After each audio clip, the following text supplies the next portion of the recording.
If I could have your attention, please. We're going to start in approximately a few minutes. If you wouldn't mind, if you haven't found a chair at the time, to please find a chair. And also, please shut off your cell phones, please.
Good afternoon, everyone. My name is Stacy Stauffer, and on behalf of Tammy's family, they'd like to give a warm welcome for everybody in attendance today that came from far and wide to be here today. As a little program, we'd just like you to know that when the family comes in, we'd like everybody to rise. Once they are seated, you can go ahead and be seated yourself, at which time Dean would like to come up and make some comments. Please rise.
right, good afternoon, everybody.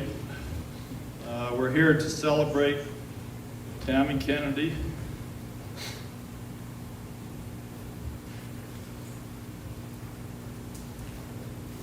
And we got a prayer here. My son Matt is going to come up and recite it. We don't know if Tammy wrote this or not. It was in her book and in her handwriting. So come on up, Matt.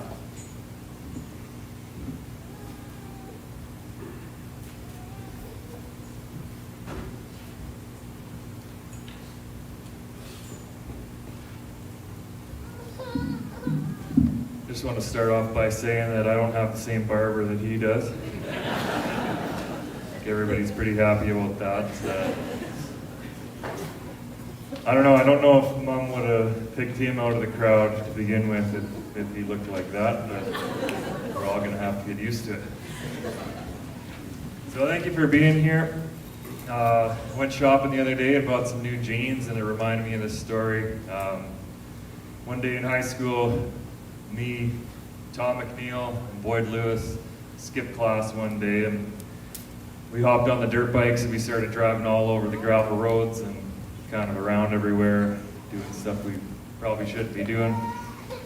And I thought we were kind of in the clear skipping school. We got home and Mom and Dad were waiting there. They didn't look too happy, so I knew that something had happened. And turns out one of the neighbors had called us in and reported me to the parents, and yeah, Mom, she wasn't happy. She got quite a lot more upset when she saw my brand new jeans had a big rip in them after I tomahawked down the gravel road. So, reminded me of that. But this prayer is kind of about that. It's about community. She was very fond of all of her friends. Everybody supported us quite a lot. And here it is. Let us pray. Gracious Lord, thank you for the beautiful area which we chose to live, for the opportunity to live in a wide open space with nature and all it has to offer right at our doorstep, for the freedom to be who we want to be and do what we're passionate about. Thank you for the ability to raise our children in an environment that is safe and caring, where they are able to have relationships with friends of all ages, from young to elderly, and feel loved and cherished. Help us to remember how fortunate we are that we can find a quiet, still place in which we can count our many blessings. Thank you for the people who make this community, who support each other and come together in good times as well as bad. God, grant us the serenity to accept the things we cannot change, and to change and the courage to change the things we can, and wisdom to know the difference. Amen. I pulled this out of this folder. This folder was in her nightstand. It was an old repurposed duo tank from back when I was in elementary school. When I opened it up, it was filled with different pages. These pages contained most of your names. They were all about who she was getting Christmas presents for. They were about who was going to be coming to Thanksgiving dinner or Christmas dinner, and all those that we're very thankful for to come to our brandings. About 30 years of history was in this book, all the friends and family that made her life as special as it was. So thank you for being here today.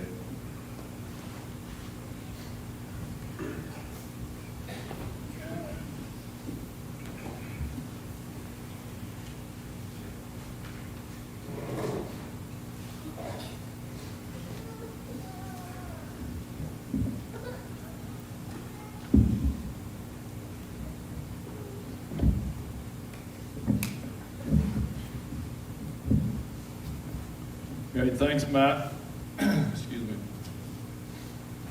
And Tammy, when she passed away, she was 62 years, 260 days old.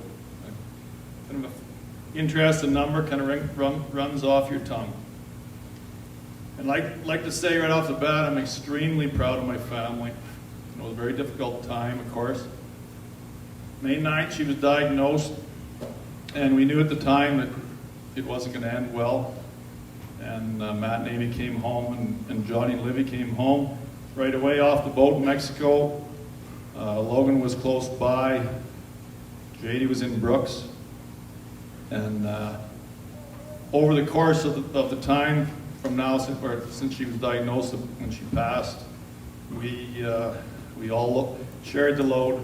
We were able to keep her at home right to the very end, mostly because our daughter-in-law Amy's a nurse, and she allowed that to happen.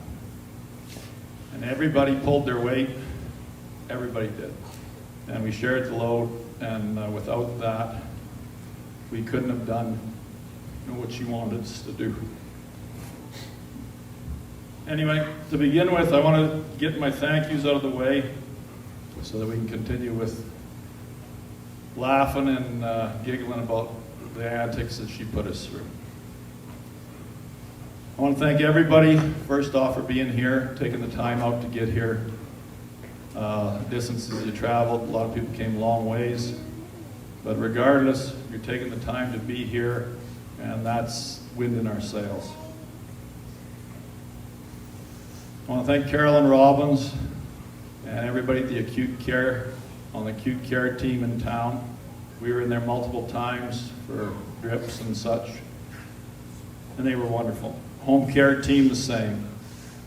You know, anything that we needed, they were there regularly. It was wonderful. I want to thank the Legion for the use of the aids, wheelchair, walker, all that kind of stuff, and just a general care and concern from everybody in the community. Now, our goal today really is to remember the woman that she was. We want everybody to laugh, and we'd like everybody to leave here kind of with an uplifted feeling.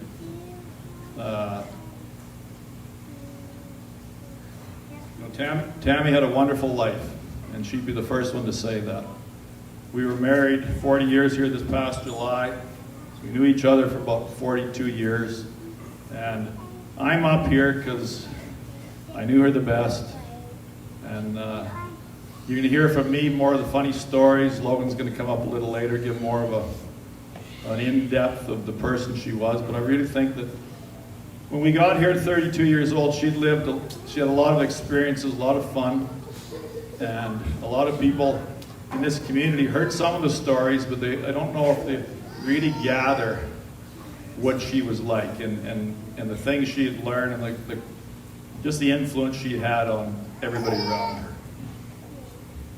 So Tammy was born in Deloraine, Manitoba, also known as the center of the universe, where everybody has 3 nicknames. And Tammy's unique blend of respect, integrity, honesty, sarcasm, compassion, wit, and hockey humor, and the last 2 became a deadly combination. And so, with that said, we're going to go in chronological order. Basically, Donna, Tammy's sister, is going to come up here, and she is going to kind of start from the day Tammy hit the ground to the more or less the day I met her or the time that I took her away. So come on up here, Donna, please.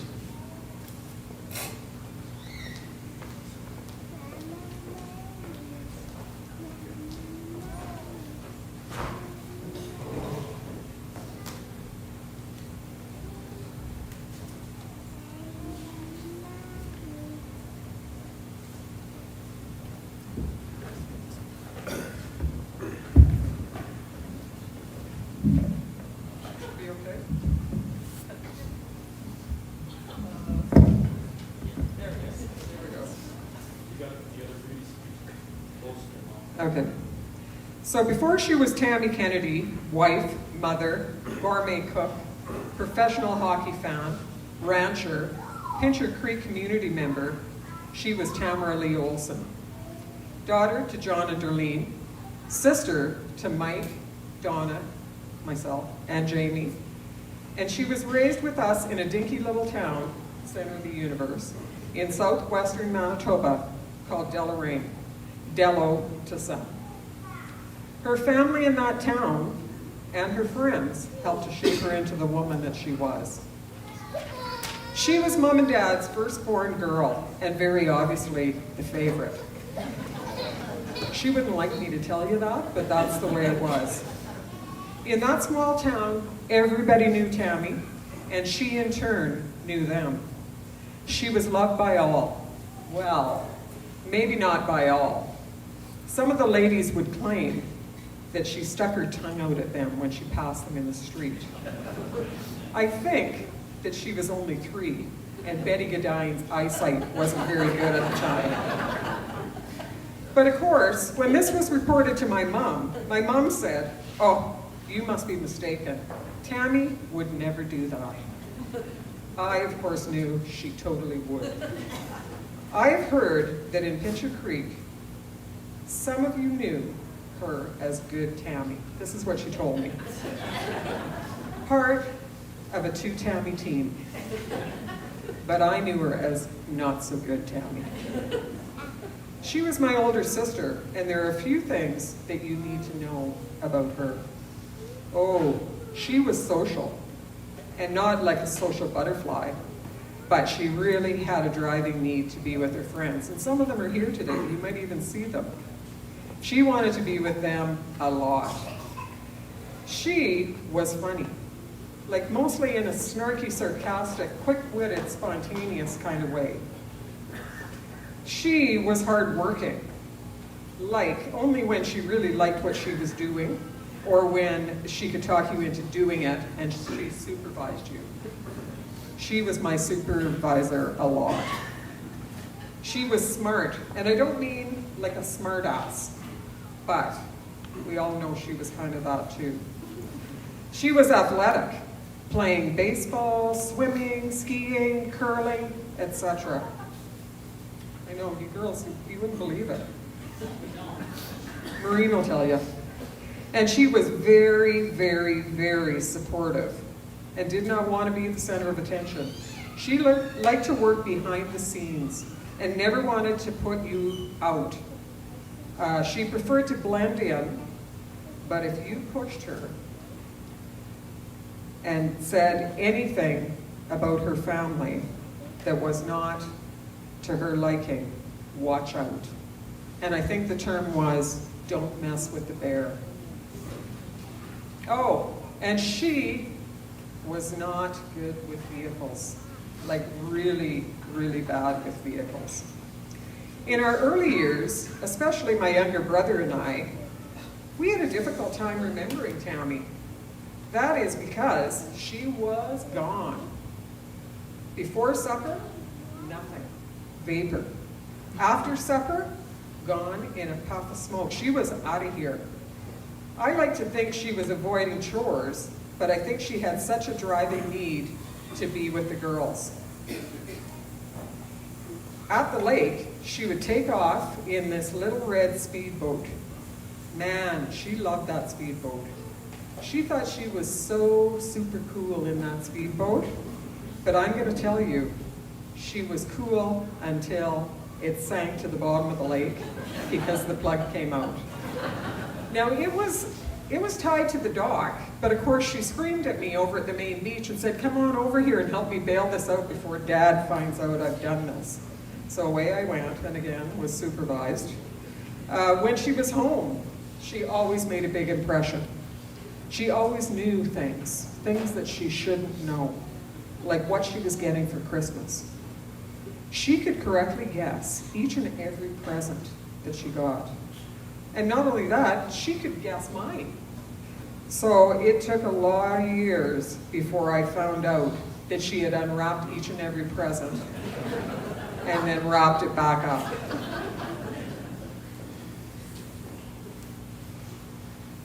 Oh, she was funny.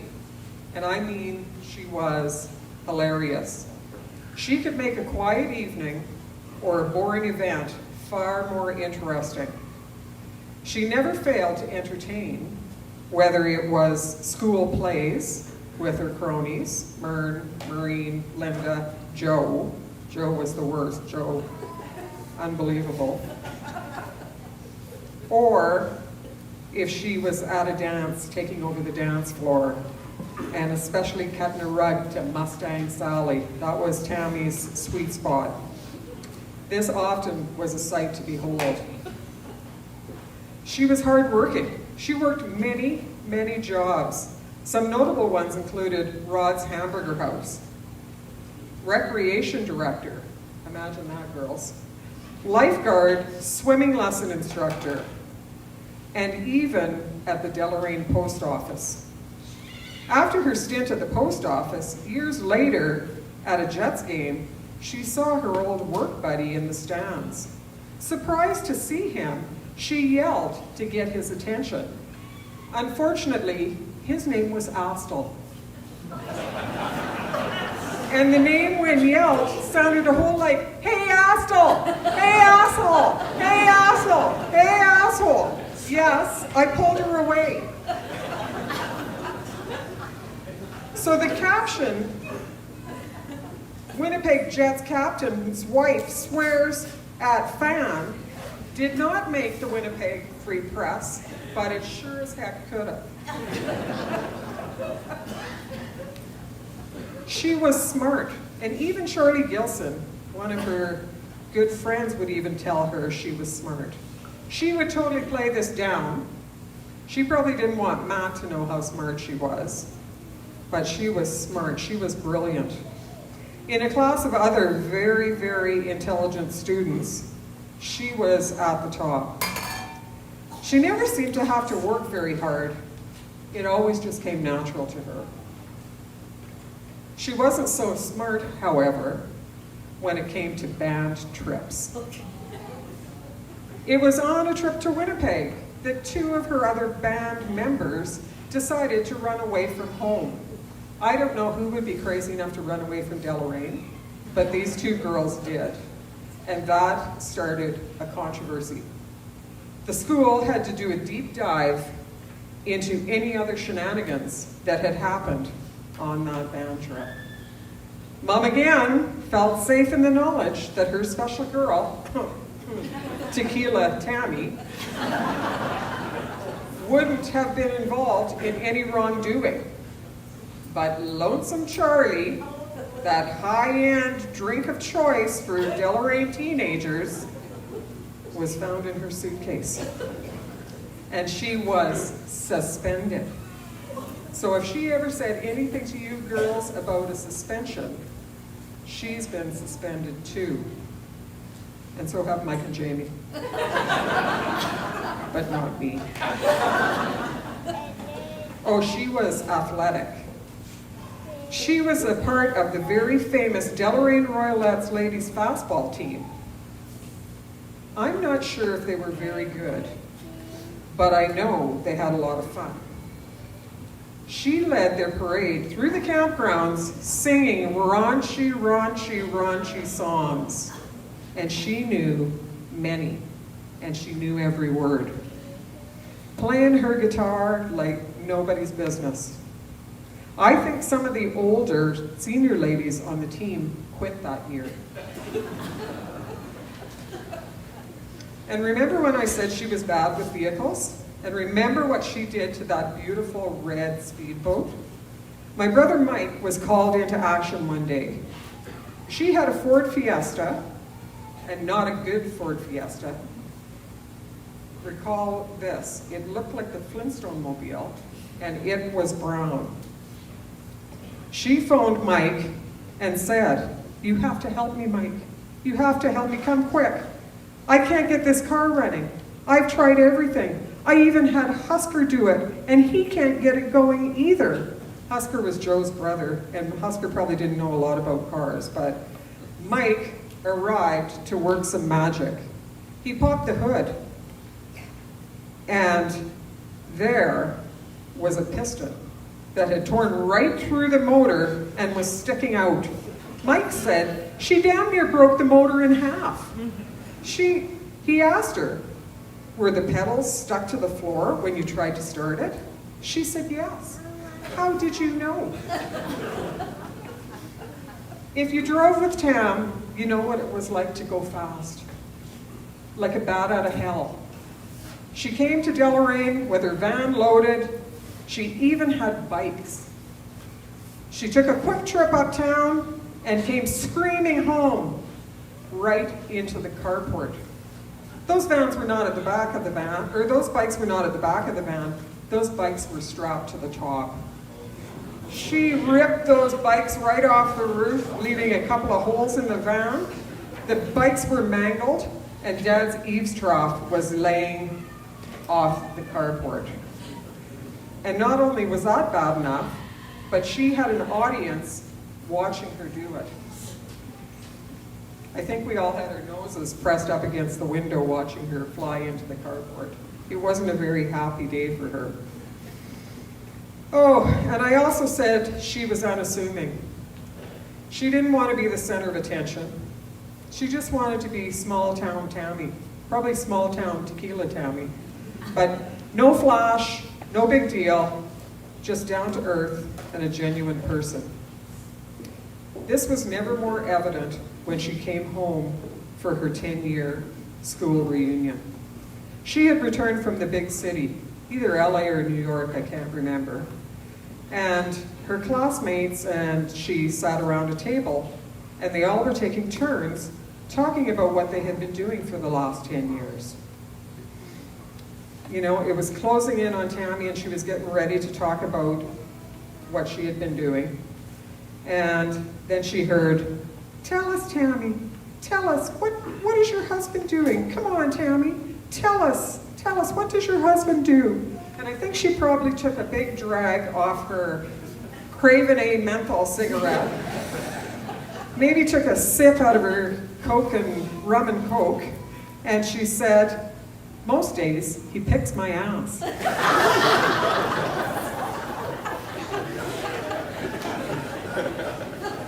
So, like, don't get me wrong. She was so proud of Dean, and she was so, so proud of her family. But that was hers. No bragging, no look at me. In fact, she was always surprised when something was done for her. Our last goodbye consisted of me telling her that a lot of people really, really love her. She said, "Yes, I'm just now starting to realize that." In the last months, I've come to learn that grief is the price we pay for love. And we all loved her a lot. So that means we'll be paying for a long, long time. But I'm not going to cry that she's gone. I'm going to smile because she lived. And in the words of my niece, who wasn't able to be with us here today, ride, Sally, ride.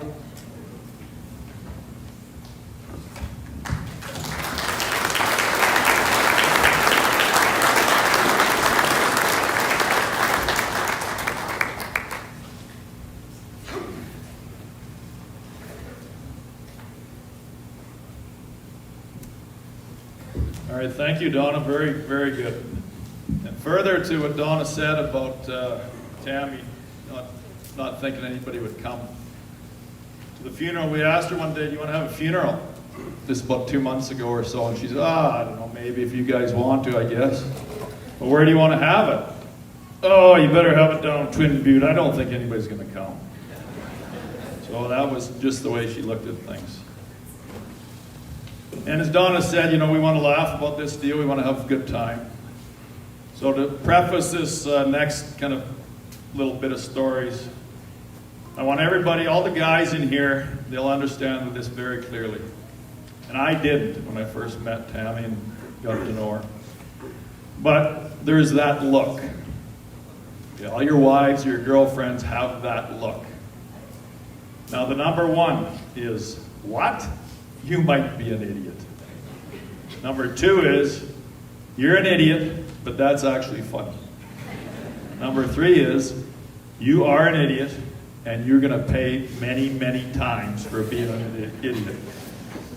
And the fourth one is, idiots aren't even that stupid. So A couple of these stories, you're gonna get the number. Remember those numbers. Now, when Tammy and I were 19, I was at training camp. I was going to go to training camp with LA Kings, and we were at a conditioning camp in Brandon. And Don Dietrich was from Deloraine, knew Tammy very well, very good friend of Mike's.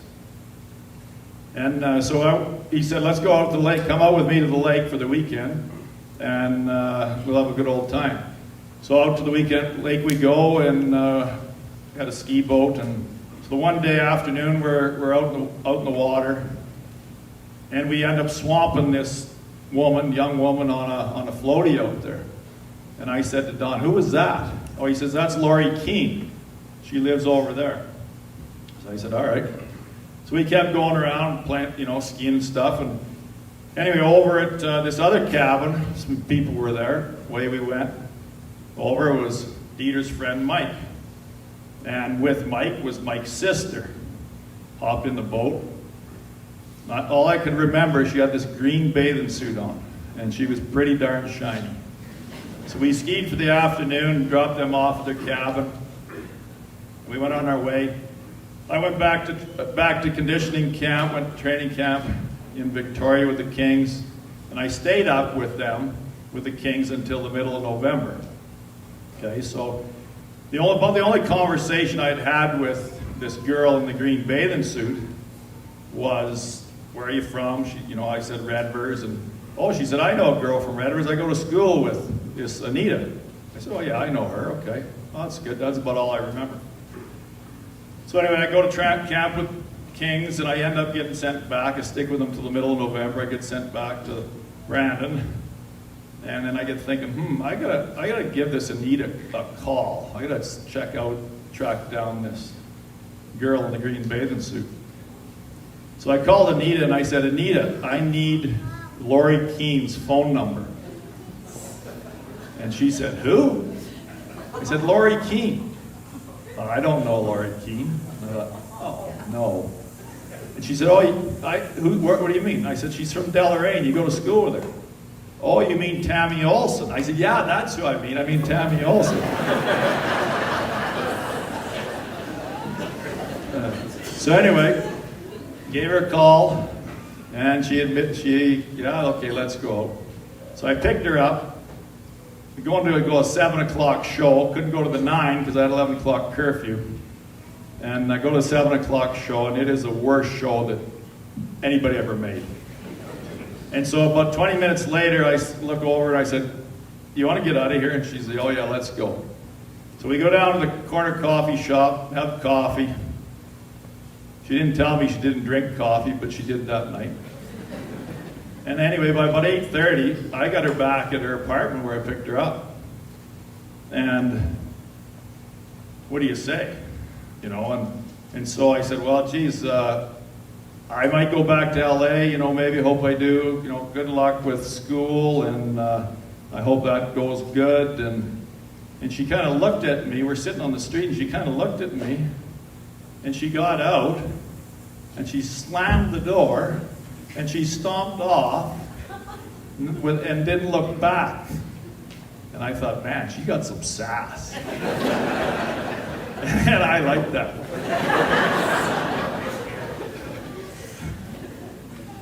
Now I got called up back to LA a couple days later, and couldn't quit thinking of this girl in this green bathing suit. So once I got back in the spring, I called her, and I was thinking, oh man, this is maybe not going to go, but I better be ready for a no. But I was lucky. She said yeah, and we started seeing each other, and we started seeing each other a lot. Much to my dad's, he didn't like that much. Anyway, fast forward 20 months, and I was in New Haven, Connecticut. I got sent to minors that next year, or 2 years later actually, so fast forward 20 months. She came out down to visit me, and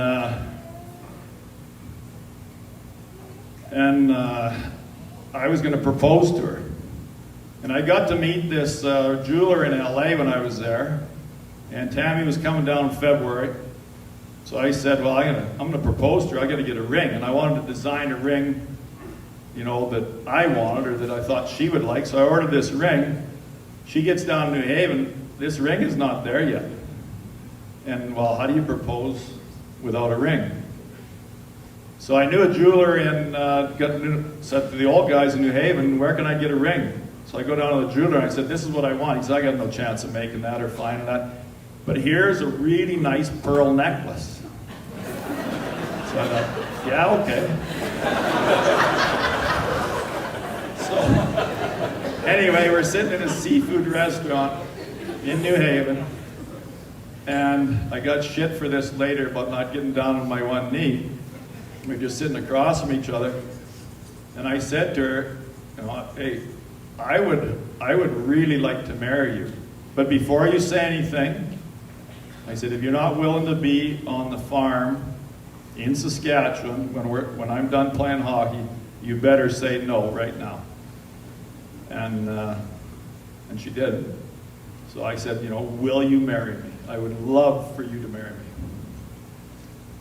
And so, yes, absolutely. So then I pulled out this box and I slipped it across the table at her, and she opened it up. And that's the first time I saw that number 1 look. And it was like, she's so excited. She, what? Oh, you must be an idiot. Anyway, ring came in. Ring didn't come in until after she left. Went back home, so I packed it with me back home in the summertime. First time we saw, then we fit the ring. So that summer, we were in Brandon visiting some friends, people that I room with there, or boarded with, Jim or Janet, and Rick Halati, little guy Scotty, wonderful folks. And they had the coach, the coach of the Brandon Wheat Kings at the time was there, Dave McDowell. So we're all sitting around visiting, and this was really good to know. This is another thing I really like Tammy about. She heard everything. She had the radar going, and she had unbelievable hearing. She saw everything happening in the room. At least I thought at that time she did. And anyway, visit ends and everything. We have a great time. We leave, and she is mad. Like, she is like mad. And I said, what's the matter? And she says, that effing Dave Dowell. You know what he said? No, I don't. I heard him say to Rick, oh, she's just a gold digger. She's got money or dollar signs in her eyes. And I haven't seen her that hot for a long time. But she was that night. And it was things to come. She had so much respect and so much integrity. When she heard Dave McDowell think that she was a gold digger, she never, ever forgot that. So, okay, fast forward a little bit. When we we got to LA, stayed up in LA, and I called Tammy. They told me to get a place. So we got a call home, and I said, we'd packed up some stuff in a U-Haul. So Johnny, her dad, and Tammy, if I remember right, drove down. And we had rented a place, furnished place in this condo complex. And a whole bunch of guys were there, like a dozen guys and their wives or girlfriends were in there. So we got to meet everybody really quick. Well, not a couple doors down was Dave and Tiger Williams. And I had known Dave, or I'd played against Dave for a long time. Who did I say? Oh, Dave and Brenda. Well, it could be Dave and Tiger, just ask. But Dave and Brenda. So they're a couple doors down. And Tiger's from Saskatchewan. I knew Tiger's a couple brothers in Weyburn when I played hockey there. So we hit it off really good right off the bat. And we were riding into practice with each other. And I got to know Dave, of course, for a while, and Brenda, until Tammy got down there. Tammy lands in. Brenda's excited. Brenda picked her up for a game. Tiger and I went in first.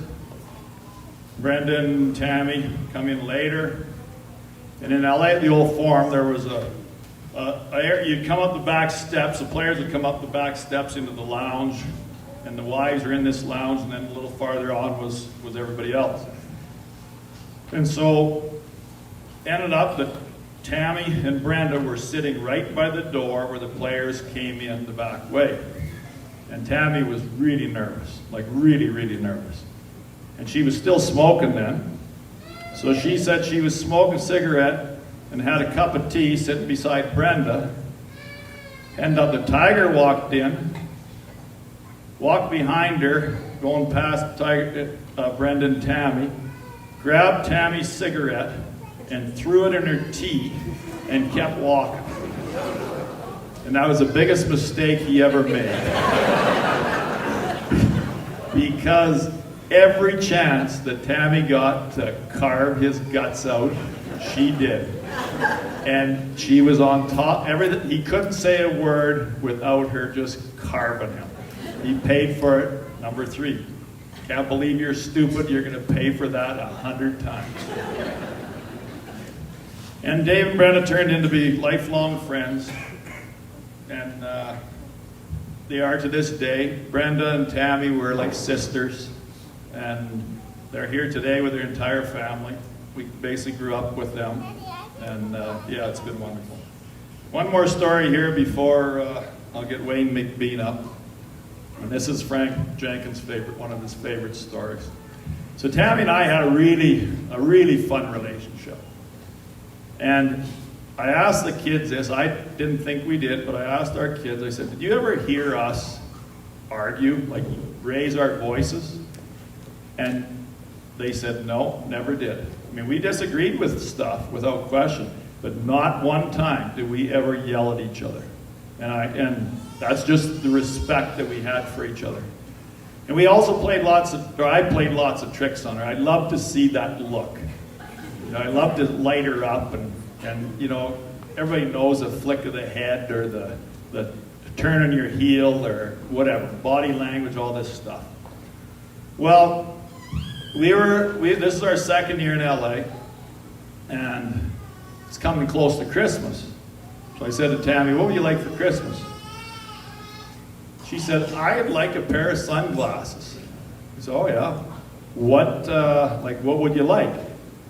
Well, she said, like yours. And I had this pair of white framed Barney sunglasses. And I said, like, just like these? She said, yeah, exactly like those.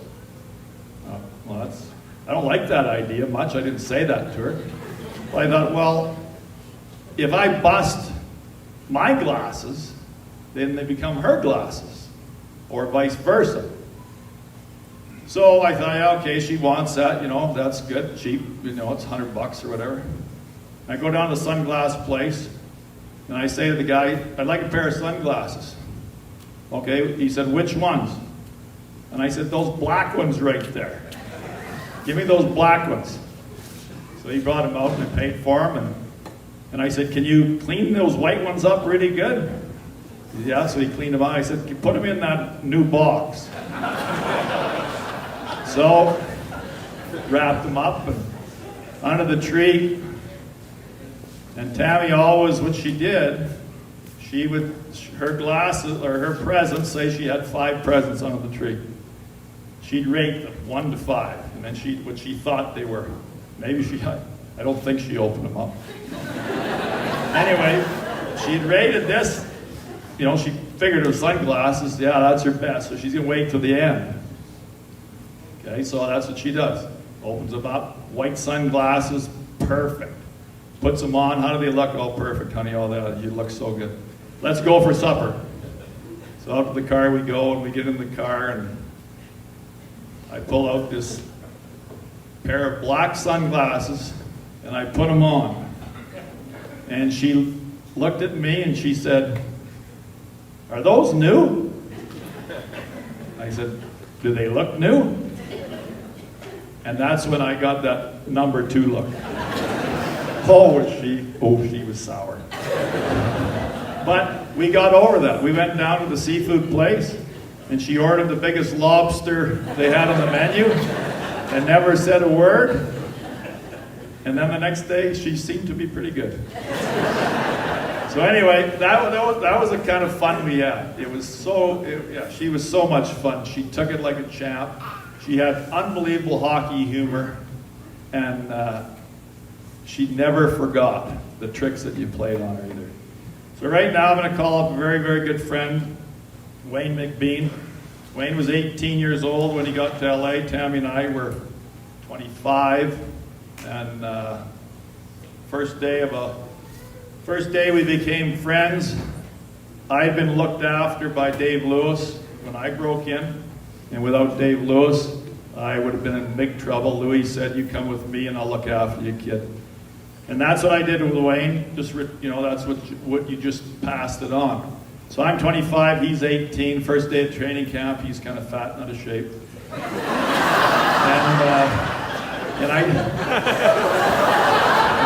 I said to him, after we were in the same shift finishes, and we get off the ice, get in our underwear or whatever, workout clothes, and I said, "Hey kid, come with me." He said, "No, I'm fine."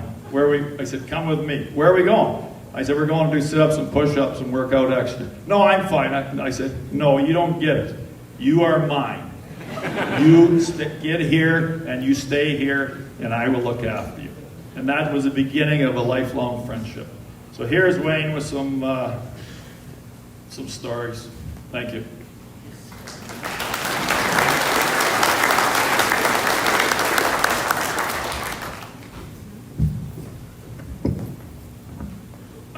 I'm still stuck on the pearl necklace thing.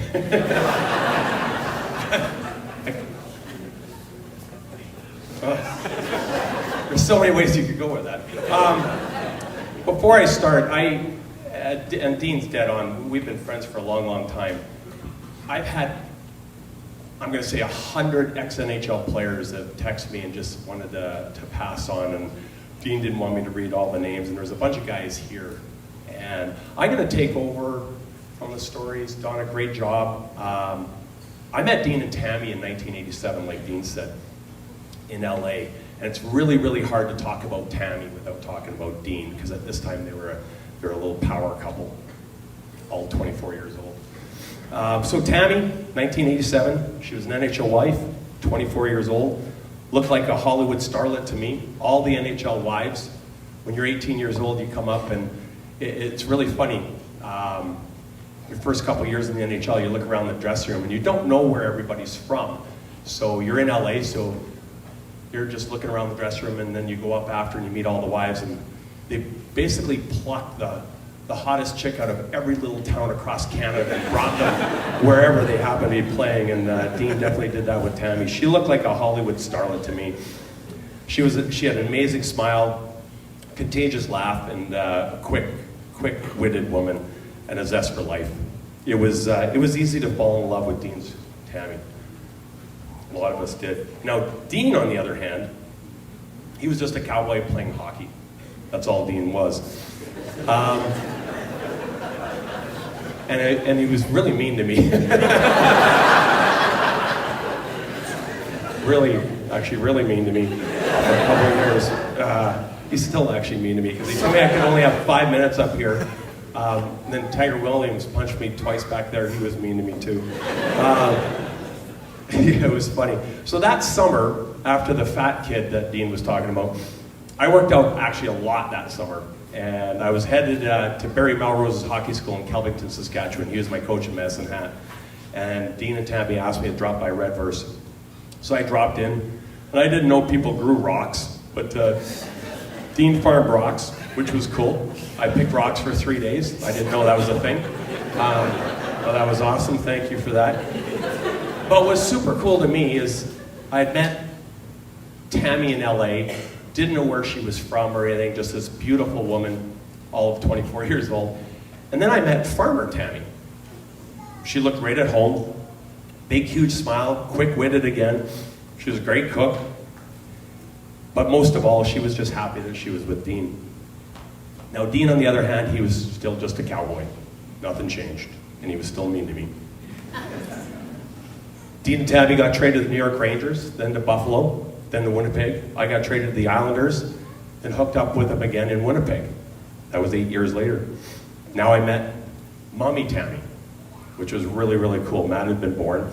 Still had that amazing smile, the zest for life. She had the quick wit, great cook, always now with a glass of wine. She wasn't Tequila Tammy, which she became Tequila Tammy a little later on, which I'll tell a story. But now she's Wino Tammy. But always surrounded by family and friends. Dean, still just a cowboy, playing some hockey. We both retired right around the same time. I grew up down in this area. My dad's here today, and we had a cabin at Beauvais Lake since I was 5 years old, and I had bought a cabin that year at Beauvais Lake as well. Same year Dean bought the ranch here in Pincher. We became obviously best of friends. Weekends at the lake or at the ranch with all of our kids running around, had great times. Definitely drinking wine, and of course telling stories. Now Tammy, I used to love calling her, and I didn't hear, so I'm a little bit confused, I didn't hear her part when she was growing up about raising pigs, because I always called her a pig farmer from Deloraine, but apparently that wasn't true. She never corrected me, only about 500 times. So I loved to tease her about being a pig farmer from Deloraine, which was one of my things. But Tammy would always call me out for exaggerating. So I loved to tease Tammy as well, like Dean, and I believe it was probably her 40th birthday, so like 22 years ago. Brenda Williams was in town.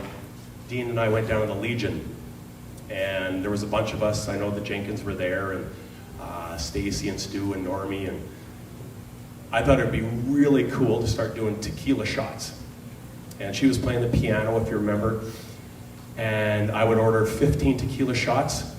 One had tequila, the rest had water. The tequila shot went to Tammy. We all took shots of water. I think we did this 21 times. And on the way home, I'm in the front seat with Dean, and Tammy's in the back seat with Brenda when we're coming back to the ranch. And Tammy turns, and she thought her window was open and smashed her face in the window and then puked all over herself. And I thought it was pretty funny. Dean wasn't nice to me again. Brenda was holding her hair, which was really nice. But the best part of Tammy was the next day when we all woke up and we had, she had more of a hangover than the rest of us. She thought it was pretty funny, but she always wanted to get you back. This story kind of sums up Tammy that some of you may not know.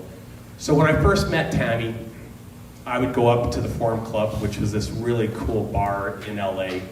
I'm 18, 19 years old. All the starlets were up there.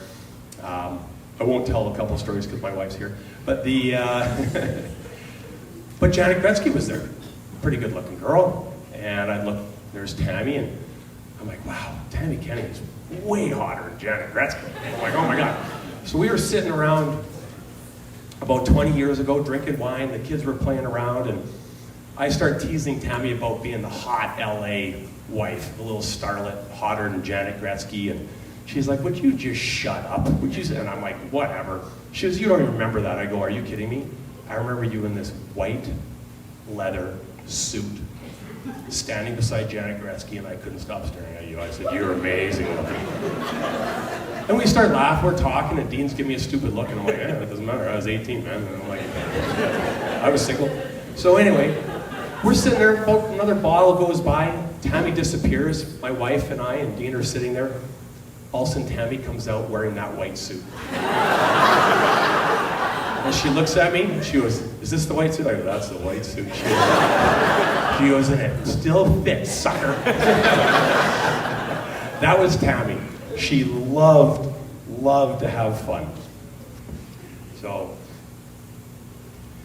Tammy, she was a small town girl. She was beautiful, quick-witted, amazing cook, wine connoisseur, loved her family and friends, a devoted mother of Nat, Logan, Jaden, loving grandmother to Olivia and Johnny, and of course, Dean's best friend and wife for 40 years.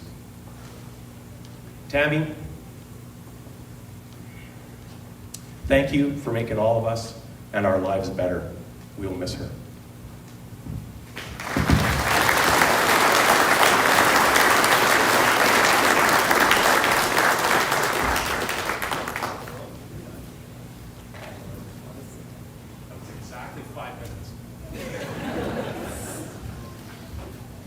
All right, thanks, Wayne. Okay, now Tammy, continue with some stories. Tammy had like a remarkable sense of humor. And I think it was developed certainly in Delray. Her dad, Johnny, had a great sense of humor. Mike and her brother, Jamie, did I say, no, her dad, John, great sense of humor. Mike, great sense of humor, same with Jamie. And they'd sit around the table, and it was fun. You had trouble following it because everybody had 3 nicknames. And they'd be going back and forth, and they'd be laughing and joking. And when I got to know her, of course, like we've talked about, tremendous sense of humor. But she had what I would call fly in the mouth. You know, when with humor. You ever had a fly in your mouth? Like you got to spit it out like right now, you don't even think about it? Well, that was her. And so when something came to her head, like it just exploded. And then she'd go, oh, why did I say that? I was going to tell the story about Bob Astle. That was one of the times when she was saying Astle, and she told me after she didn't know, she couldn't catch her breath, and she didn't know it was because she was embarrassed or because she was laughing so hard at how stupid she was. Another time we were in LA, and Tammy loved the Eagles. She thought they were a great band. And I think it was Jay Wells, or one of the guys it was at Jay Wells' place. One of the guys had a birthday, I think, so whoever could make it off the team was coming. Everybody was in there, in the house, and we were having a good old time. And somebody yells, who's got the limo out there? And Tammy looked out as this guy got out of the limo, and Tammy says, who's that floater? Well, it ended up being Glenn Fry from the Eagles, the lead singer from the Eagles. And then, she was embarrassed. She kind of hid for half the night. But she was, that was Tammy. She's fly in the mouth humor, you know. The other time, too, I remember her getting so really, really worked up about it. She was 8 months pregnant with Matt in LA. And to go to the washroom, you had to go down this fairly narrow hallway, probably 30 or 40 feet around the corner. And that's where she was headed. And, of course, she was big. And around the corner, coming toward her, comes Sylvester Stallone.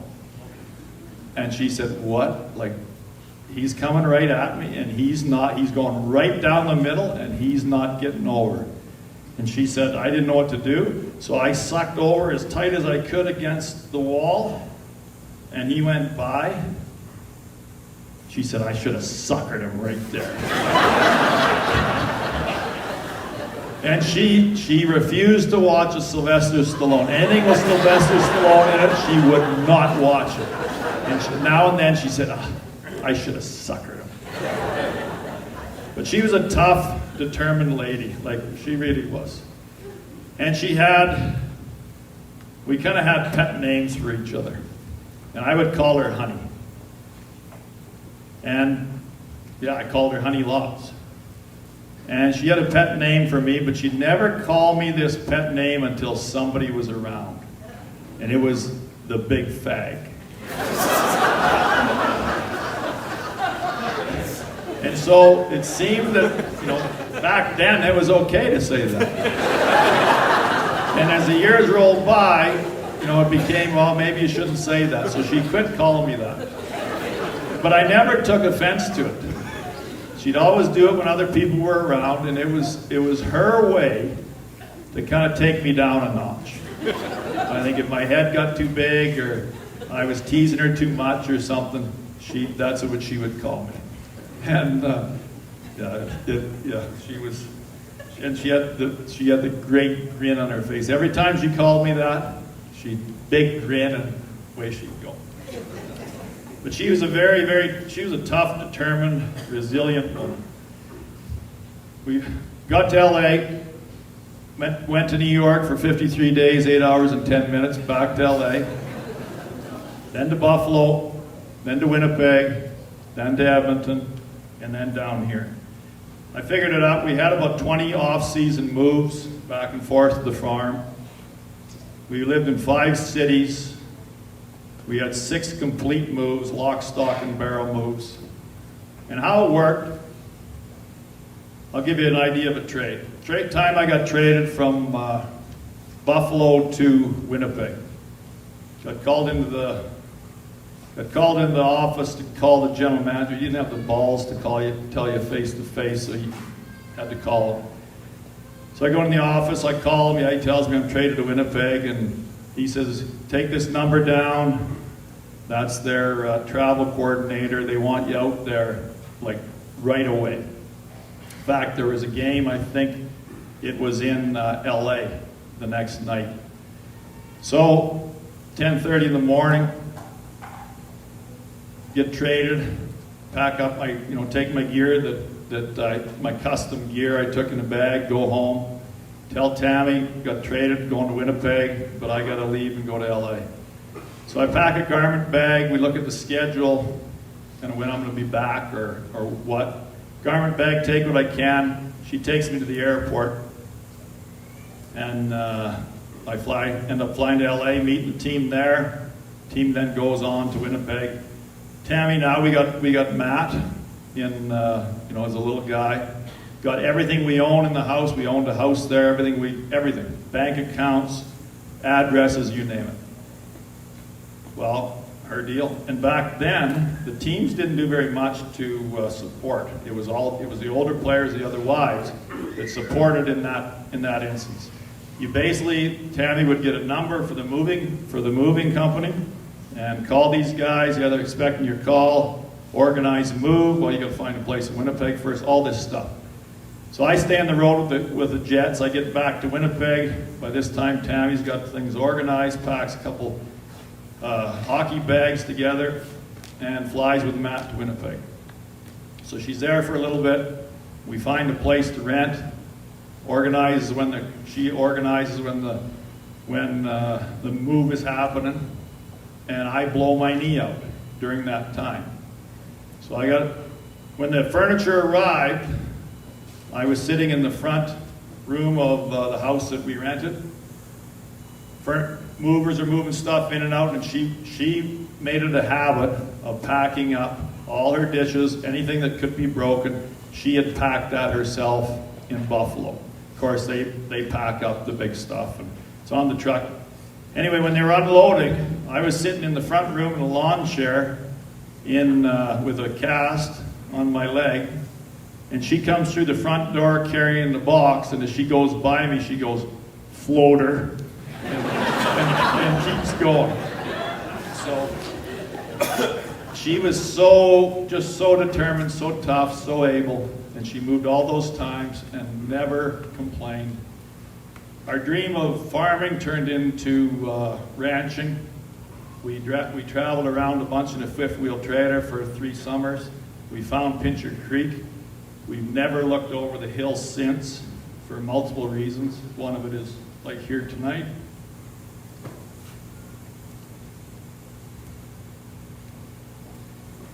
And this has been our home forever.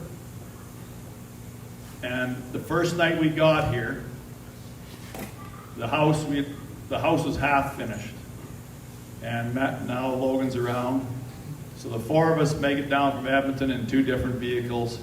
Tammy said Matt had tried to count to 1,000 on his way down. He's grade 1, and he'd get halfway there and mix up, and he'd get mad and have to start over again. That was her trip down. We got down to the house half finished. We zip a couple sleeping bags together in the basement, and 4 of us crawl into it, and the mice are scratching in the walls. And I can hear her saying, "Dave McDowell, you're a jackass." He was the guy that said the gold digger, right?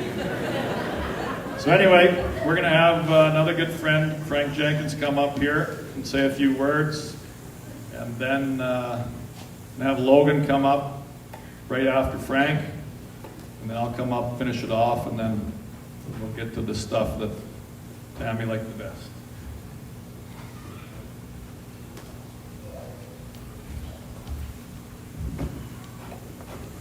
There's no use me trying to talk into a mic stand that Dean Kennedy's at, so.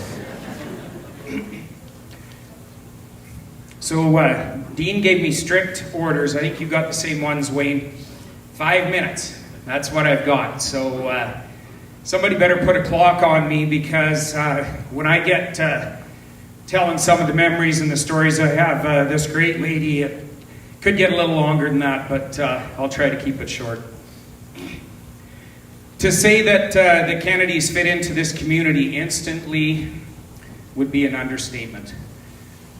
Many of us ranching families were kind of very similar age. We had kids that were very similar in age. And these two came to town, and despite the fact that they'd, kind of lived a way different lifestyle than we had for the previous 10 or 12 years, they were just down to earth, good, wholesome people. And many of us just became very good, close friends almost instantly.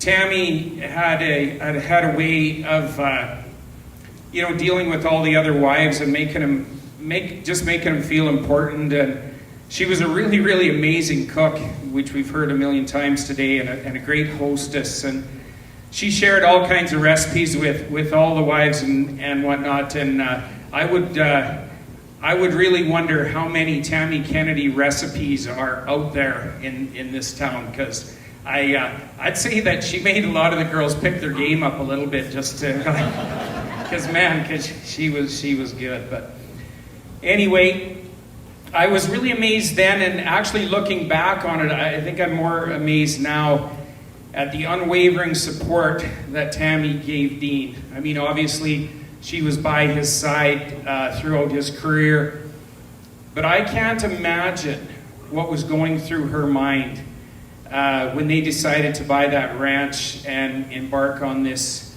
new adventure after Dean's playing days came to an end. I mean, was she supportive? Absolutely. Was she naive?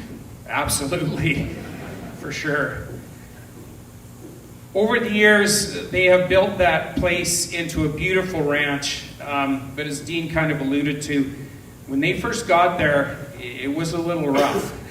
And let's just say that when they started ranching, they had more mice on the inside of that little house than they had cows on the outside. But she never complained about that.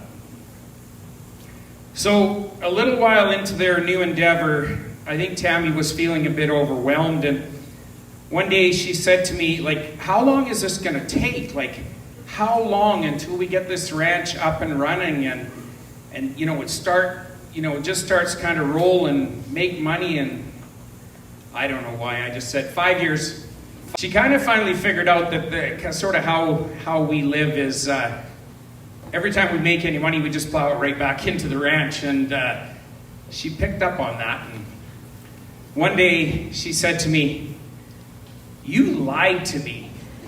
And I said, "Well, what do you mean?" And she said, "You said in 5 years that we'd be rolling and everything would be good and the ranch would be just moving forward, and there's still so much to do. It's been all these years and there's still so much to do." And I said to her, "Tammy, 5 more years. It'll just be 5 more years." And she said to me, "Oh, bullshit." So that was, yeah. So the other night I was visiting with Stacy Stauffer, and he reminded me of a story that happened that sort of describes the relationship, I guess, that I had with Tammy.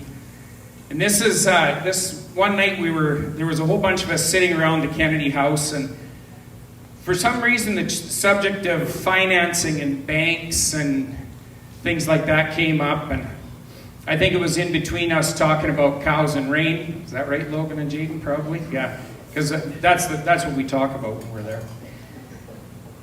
Anyway, a couple of us had recently changed banks, and we had a new banker, and we were talking about all the different things like that. Tammy, she kind of hollers across the room at Dean, and she goes, "Dean, maybe we should do that. Maybe we should kind of change banks like these guys." So I made sure I said it loud enough everybody in the house heard. I said, No, Tammy. I said, this new banker, They specialize in operating loans and high financing. You need one that specializes in term deposits. And she said to me, oh, bullshit. So, for some reason, I found myself over the years making plenty of bets with Tammy. And I don't think I could go as far as to calling them friendly wagers. They were pretty serious. And I was thinking about it. I'm pretty sure I won just about every one of them too. She probably wouldn't agree with that, but the one or two that I really remember the best is when we bet who would get married first. Would it be their oldest son, Matt, or our oldest daughter, Dana? And then we furthered that bet to who would have kids first. So I bet her. And we not only shook hands, but we wrote this down. I bet her $100 that Matt and Amy would be married first, and I bet an additional $100 that Matt and Amy would have kids before Kobe and Dana did. Well, history proves that I won both bets, hands down. So I collected on one, but she was very reluctant to pay on the other. Took a lot of negotiating to get the first 100. So I have to admit, it does seem a little fishy that Kobe and Dana got married just 2 weeks after Matt and Amy. It does seem fishy. And Tammy was really, really mad about that. So I said to her, come on, Tammy, give me a break. I would never manipulate my own child's wedding date just to beat you out of $100. And you know what she said to me? Bullshit. Thank you.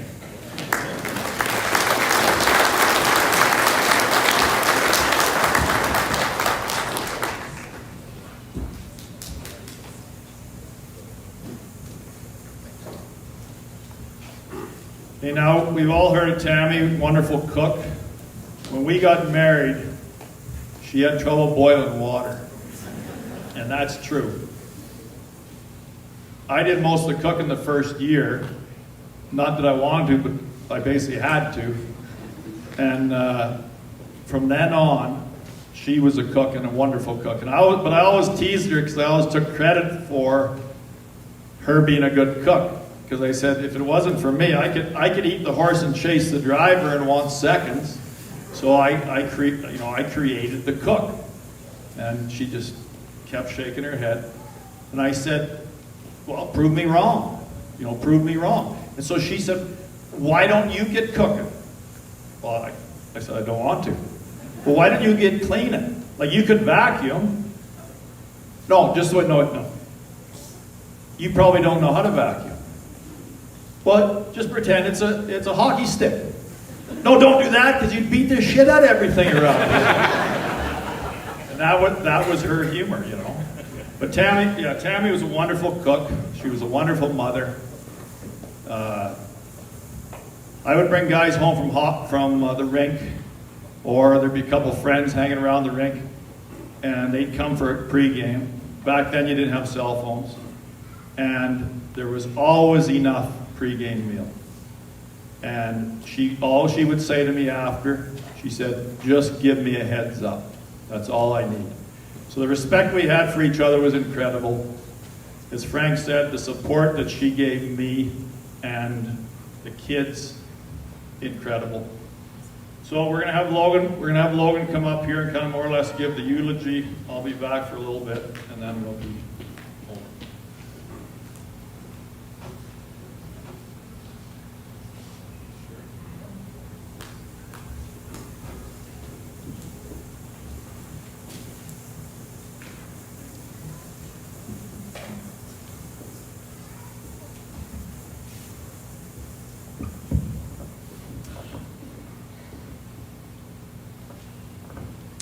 Over the years, friends have asked me what my parents are like before they've had the pleasure of meeting them, and I want all my friends to meet my parents because I think they're just the greatest thing ever. Dean is pretty easy. I'd always say that my dad was a hockey-playing cowboy with a crooked nose, unbelievable work ethic, stoic disposition, and a goofy side for those closest to him. But trying to describe my mother was always more difficult than you'd expect. I could never quite find the right words in the moment to do my mom justice, but now I have lots of time and a captive audience, so I'm going to do a hell of a job describing my incredible, lovely mom right now on behalf of us, her children and grandchildren. Quite simply, she was the best. Her greatest joy was being our mother. Matt came first on May 7th, 1989, while Mom and Dad were living in LA. Matthew was always Mom's pride and joy. We have hours of home video footage of Mom laying and playing with him. She always had a soft spot for her baby boy. I was next a few years later in 1992 on May 11th, while Mom and Dad were in Winnipeg. Dad says I looked like King Kong Bundy, but Mom was over the moon to have her first daughter. In 1995, we moved to the ranch south of Pincher Creek, and on August 21st, 1997, Mom had Jaden rounding out our trio. Jaden was responsible for Dad's first photo radar ticket on the way home from the hospital. I guess he was just so excited for all of us to be home together as a whole family.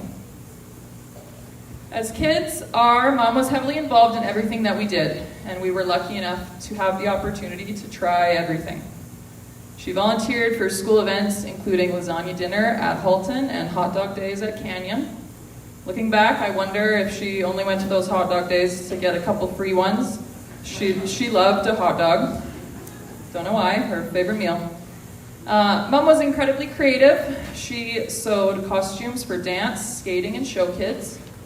She once made a life-size pony out of plywood for a 4-H presentation that I did with my friend Carly, who is here today. We named the pony Satin, and we won, I think, second place that year. Brett and Tate robbed us. Years later, Mom sold Satin to another family to use for a presentation. She was very shocked to find out that Satin had turned to Stanley after some alterations that involved a big black hose. Wasn't sure how that one was going to go, so thanks. I'm a little less nervous now.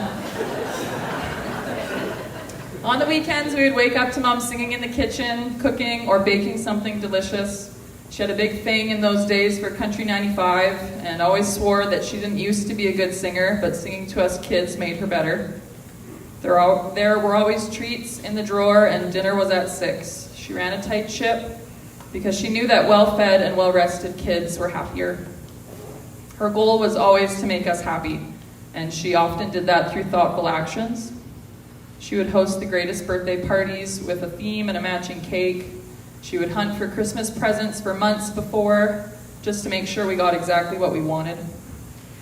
Mom was secretly sentimental and a bit of a hoarder. As Matt mentioned earlier, she had lists in her drawer, Christmas lists from many years past.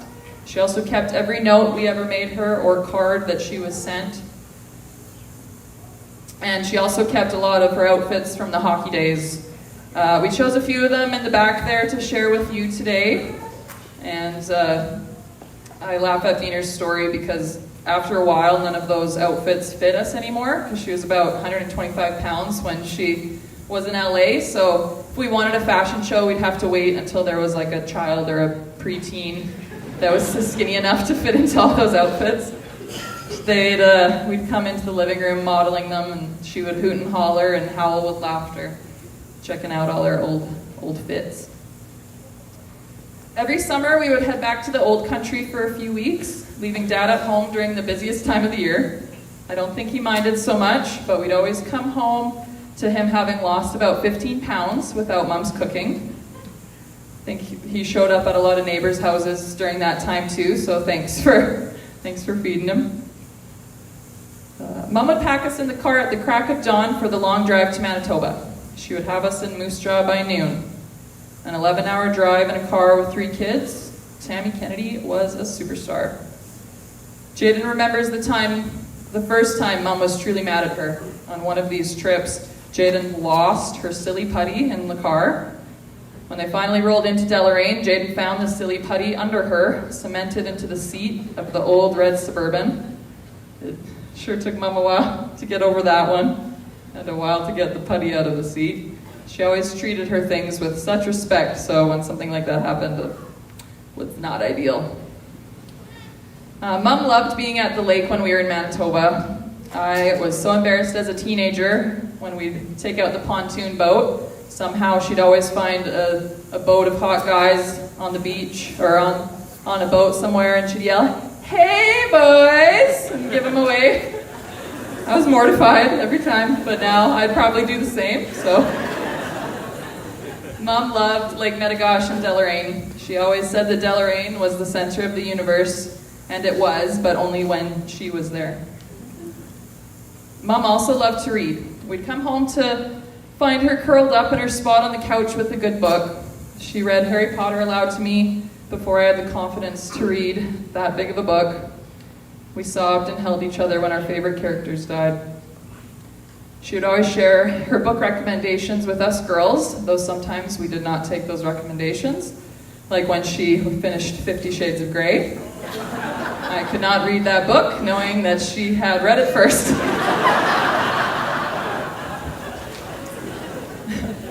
As we got older, things didn't change much as far as the support we had from Mom. I remember her being so sad when Jaden finally graduated because she thought she wouldn't be able to watch us play sports anymore.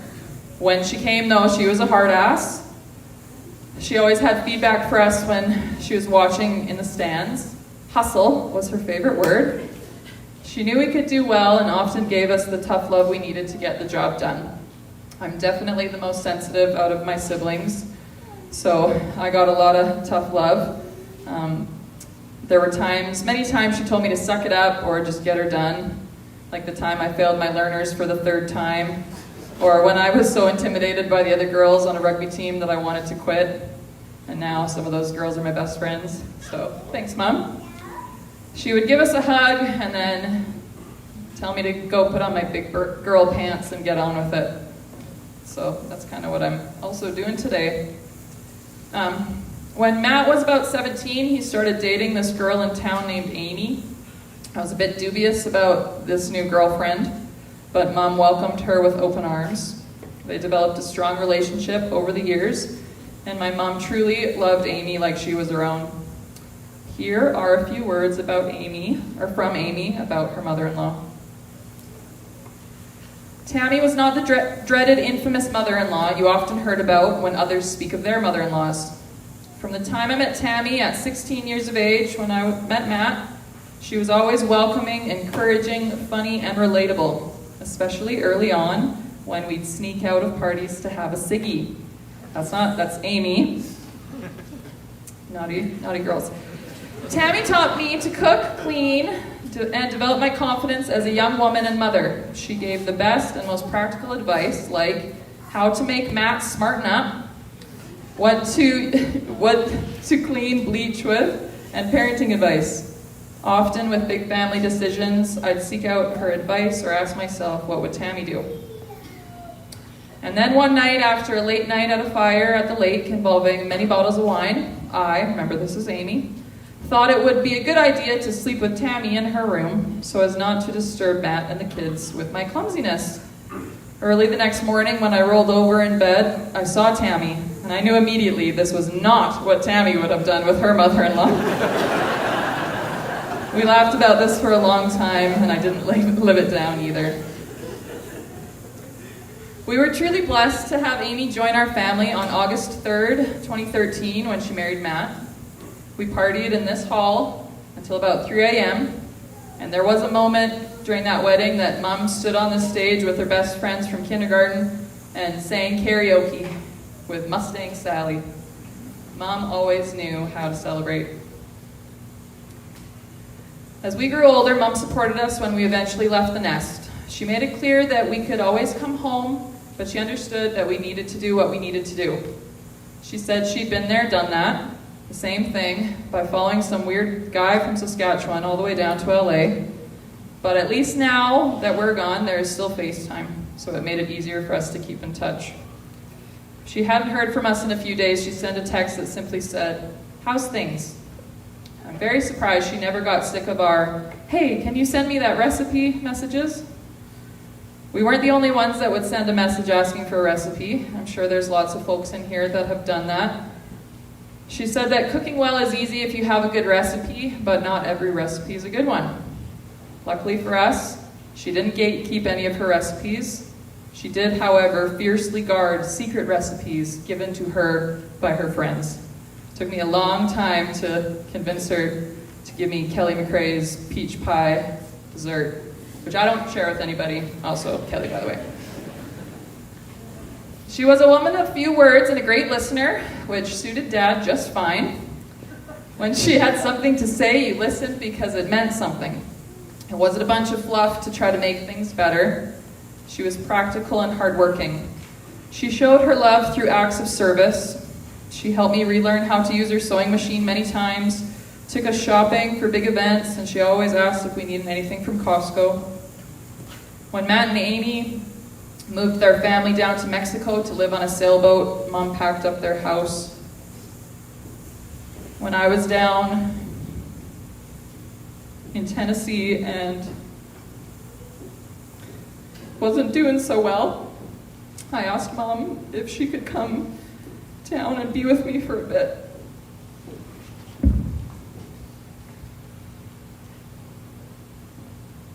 I can't see.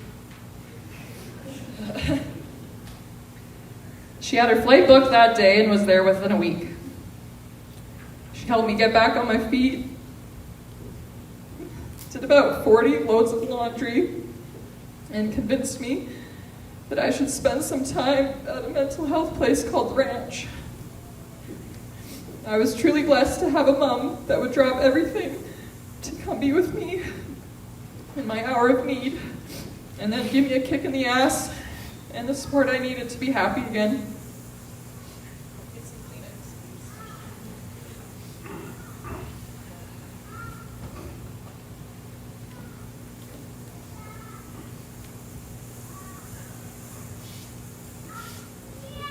Okay.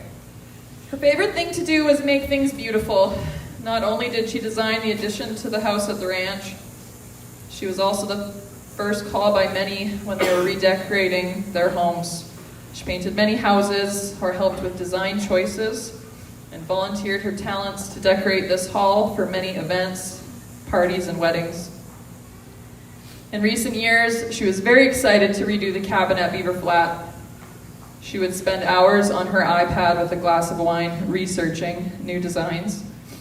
She loved that cabin at the lake, made even better by the fact that it was 2 doors down from one of her very best friends, Brenda.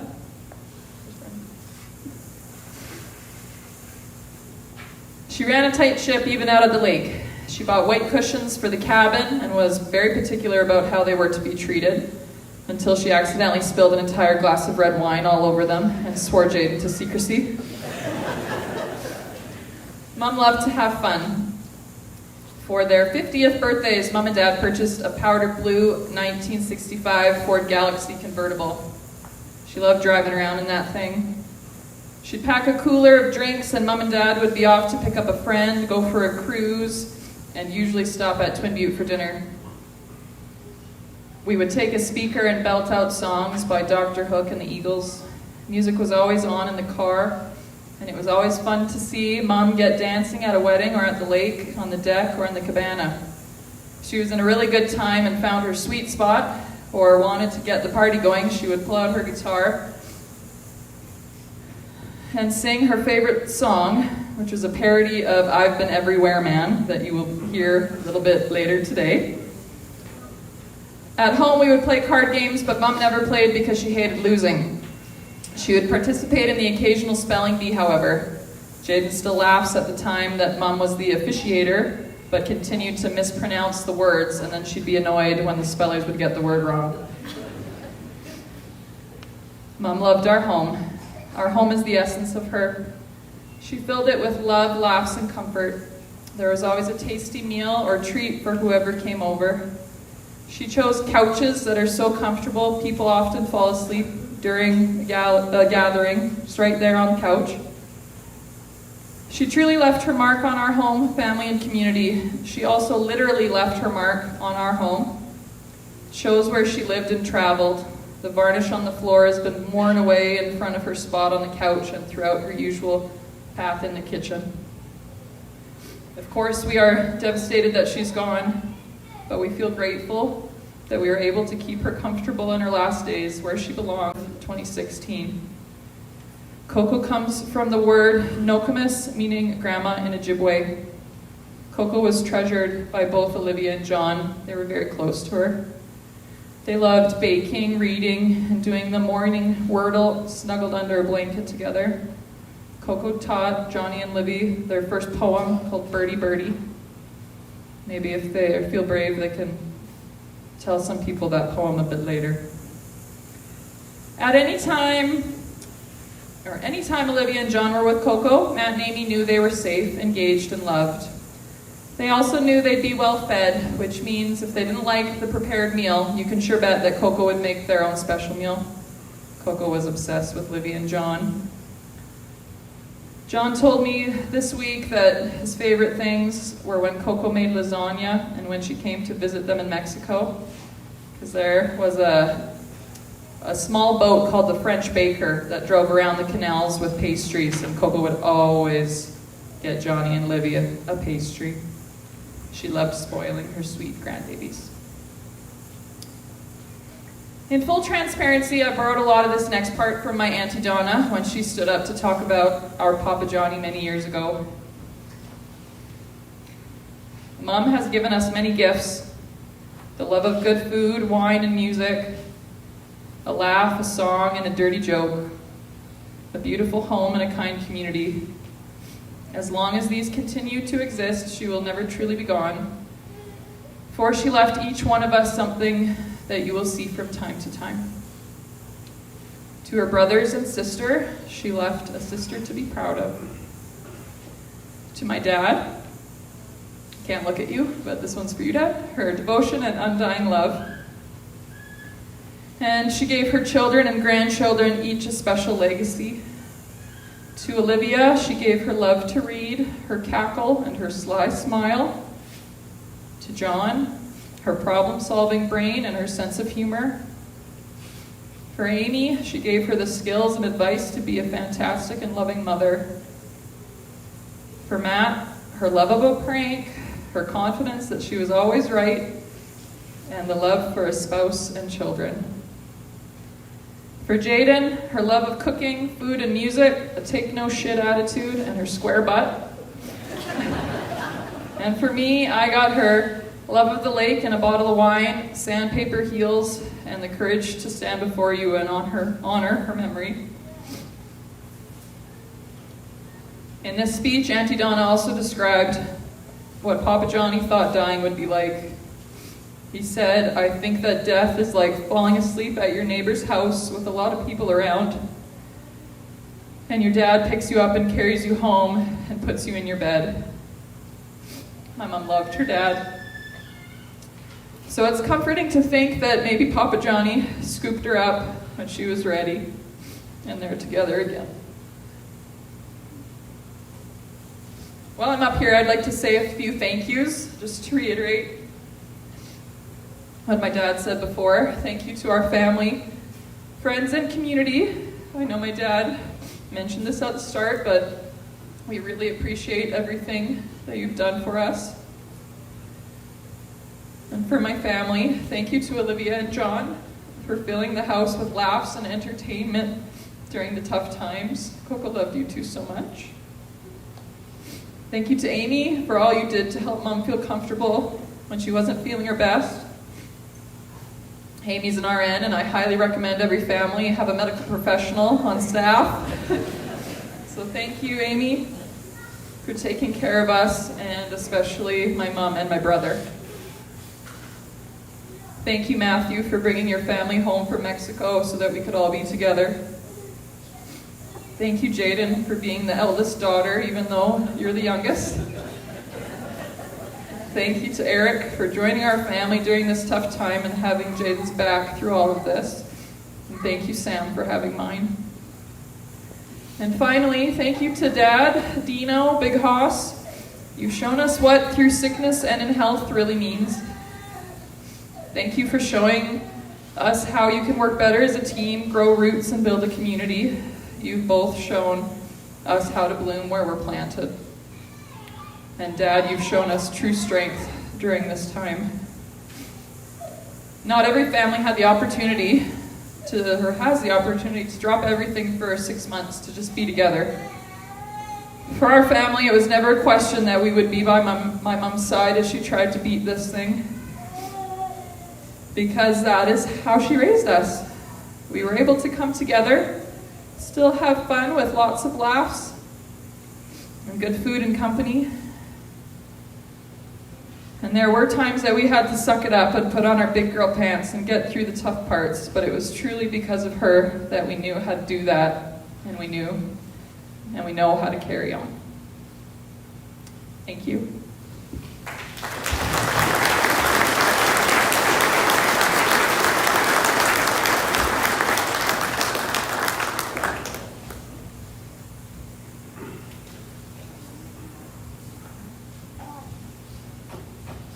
Thank you, Logan. I don't think it could have been done better.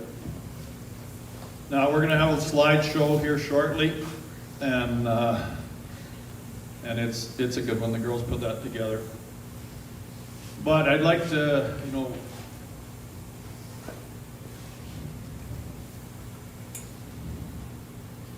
with Tammy, she stamped these kids. I got some smelling salts here. Might need them.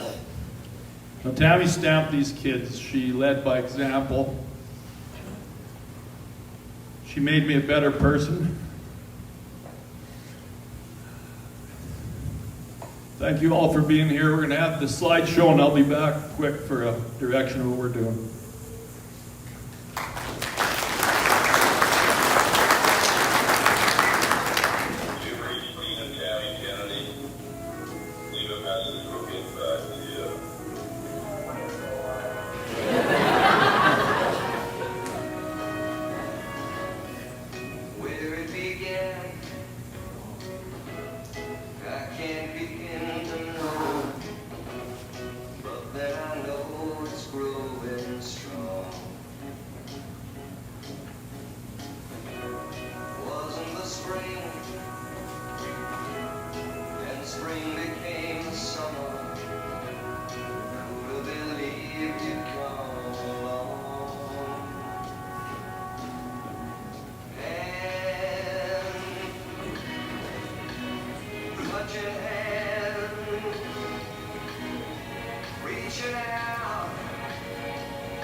Thank you.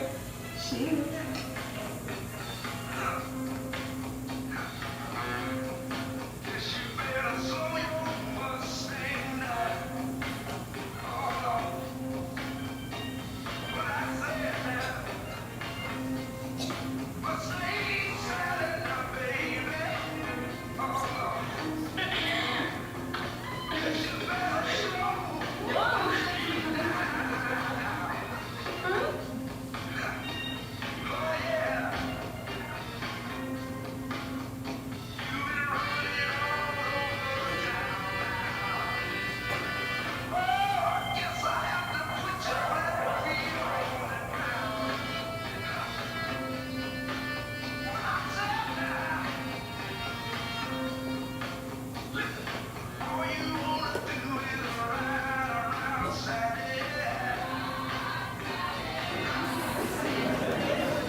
Thank you again, everybody, for being here.